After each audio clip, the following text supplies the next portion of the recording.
Yo, Beanie Sigel, what's cracking, my brother? Charlamagne, what's up, man? Hey, first things first, respect to you, man. Haven't had the pleasure of meeting you yet. You know, I'm in your city. I look forward to meeting you real soon, bro. Yes, sir. And you know what everybody talking about, that new real record to Jay-Z. I don't want to call it a diss record because you don't sound bitter. It's like I'm not really like dissing Jay. Like there's certain parts in there where it's like my emotions. You know what I mean? Because it's an emotional record for me. Because it's like I'm a rapper. And when I listened to the Blueprint 3 album, it was like I heard things on there where he was like taking shots at a lot of people, but a lot of things was directed for people. Like I said, I did an interview, and people said how I felt about the Blueprint 3 album. I told him I thought it was one of the best body of arts work Jay did. I felt as though he gave out a lot of pair of shoes on that album, and I think my feet was meant for a couple of them. I mean, yeah, you know what I'm saying? I know particularly the people want to sit on my lap, but I'm not Santa Claus. Santa Claus. I mean, black. I don't think that line right there was particularly directed towards like me individually, but I'm talking about collectively. Like, cause you gotta understand, you got Petey Crack who did some unadvised things, like made mixtapes talking about camel hunting season and all that crazy stuff. So we know Jay, you know what I mean, Nas said that shit and excuse my language, and Cam said that in records, but then you got like Petey Crack who have said it too. So when you listen to I'm Already Home and he's saying, oh, they call me a camel, half man, it's not that he's just addressing those individual people. Like, it's the rock in the whole, because, like, who else is he talking about? Like, Jim Jones diss him, Game diss him, and all these other people diss him. But when he say lines like, I heated up the rock already, so why y'all, you know what I mean, can't get hot already? Put your name in the pot already. They compare me to Dig and Pac already. Like, I ain't, as y'all can already see, I'm not worrying about y'all because I'm already me. Like, when you listen to them lines, like, they them lines that's like, that I know, like as a rapper, I understand because I know what he do. Just like when he, like, this Dame and them, when Dame and them was talking about Jim Jones Cam was going to be the vice president and all that. When he came back, what was that album, the Blueprint 2? And it was like Hovey's home with the global phone and all of that. The number one rapping order, you cats overfelt yourself. You know what I'm saying?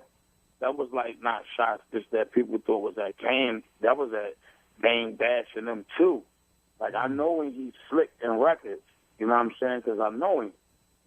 In the house on house arrest, and I got the Young Guns calling my phone because Jay-Z's only paying them $1,205 $50 or whatever it is, $1,200 a show when they had to split it at the end of the day, like shows where we went on his was supposed to be promos, but checks, man, that he was making, but it was just that's us paying dues. It was a good look.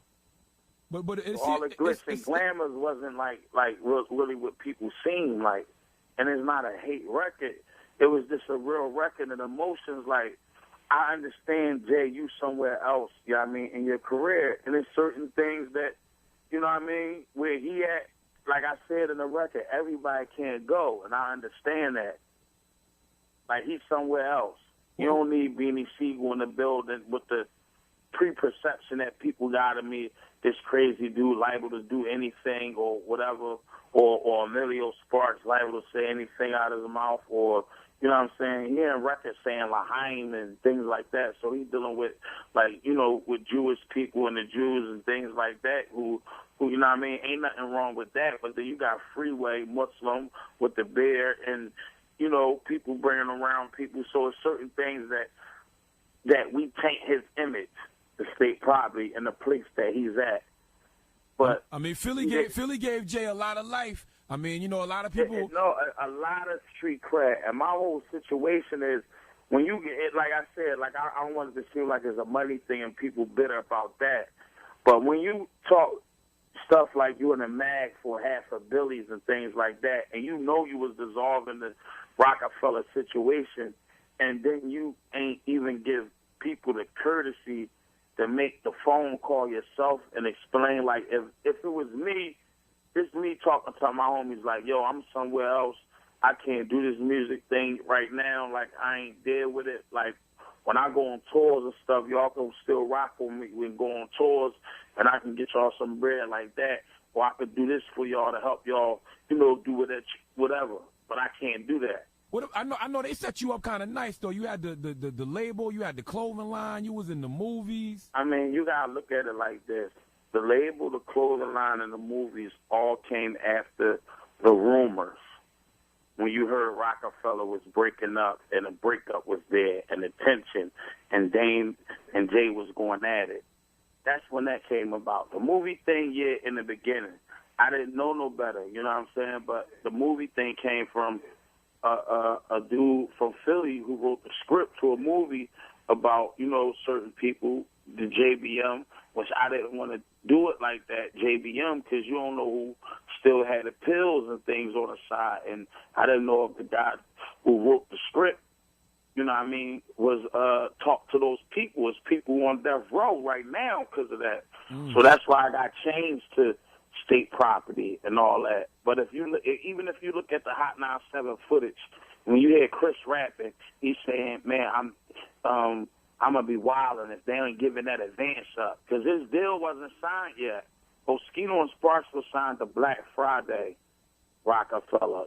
You know what I'm saying? Like, I was the only one who really was signed to Rocafella. Freeway didn't get his deal until he did the verse on Hot 97. I mean, on the Dynasty album, 1900 Hustler. After that, they signed this contract. This true rap. So when the clothes, like, to get to the point, the clothing line and all that came along because Dame did that. Dame gave me the clothing line.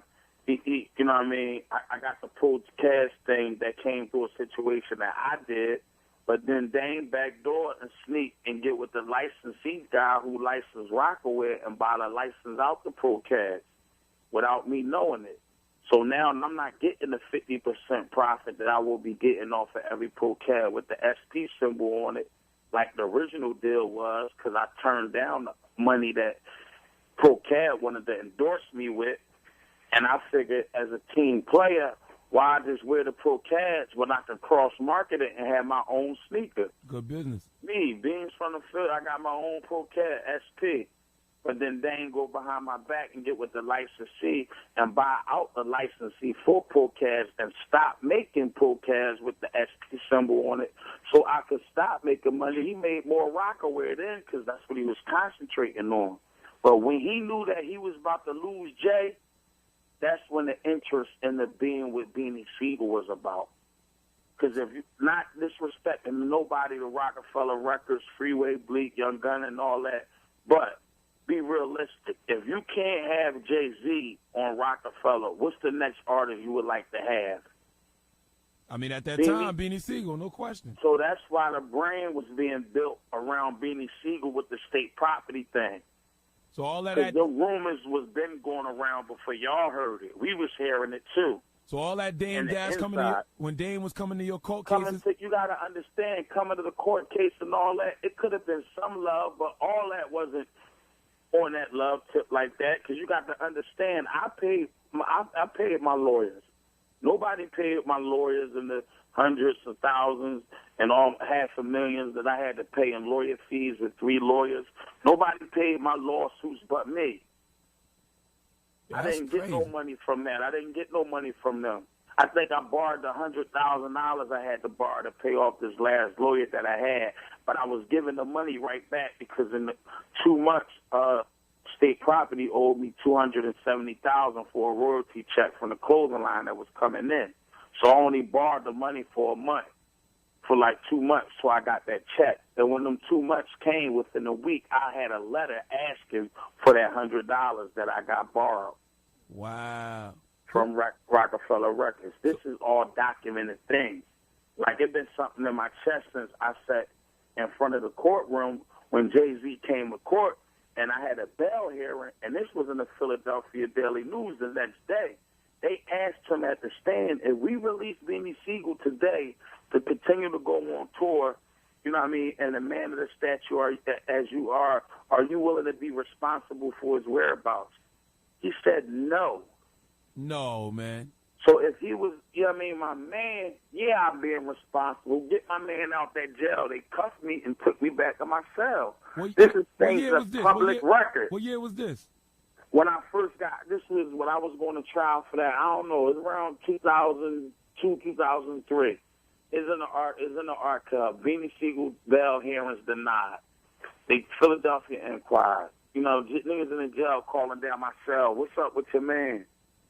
So what exactly happened at Powerhouse, man? I heard Jay didn't want you to perform if you were in the building. I mean, cause the year before, and this is public record, last year's Powerhouse, I didn't even go to Powerhouse because I knew that